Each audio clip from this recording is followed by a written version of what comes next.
London is still asleep, but he hasn't slept for a long time. Today, one speech can hold a country together or break it for good. Words here are like weapons.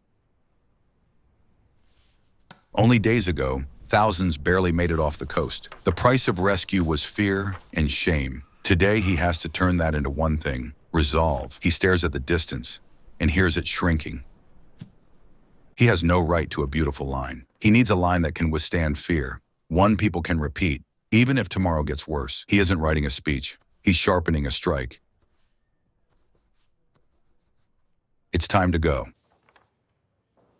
He leaves the office not as an orator, but as a man carrying a decision. In these corridors, they already know. Today, you can't speak in hope. Today, you have to speak in endurance. This sheet is heavier than it looks.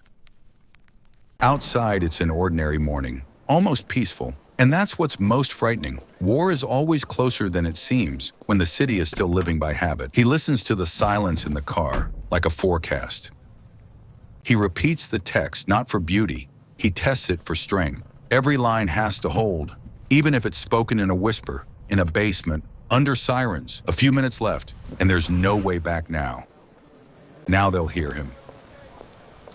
Inside, everything feels almost too ordinary. Wood, light, voices. But today, they aren't deciding politics. They're deciding how a country sounds when it's afraid. He pauses, and the hall goes quiet. He doesn't begin with victory. He begins with truth, with what was hard. And that's why they believe him. He doesn't promise an easy road. He promises endurance. Every word lands in the room like a hammer blow. He speaks in simple lines, so they can be repeated. Not only in Parliament, on the street, in a shelter, in a bread line, where resolve becomes routine, and now the main thing rings out: we will not retreat. And he knows it.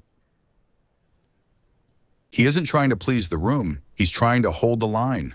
On days like this, leadership doesn't sound like inspiration, it sounds like a promise to stand to the end. The last word is said. An answer doesn't always look like applause. Sometimes the answer is silence, the kind where people suddenly realize they were told what they needed to hear. He folds the words back up, as if it's just work.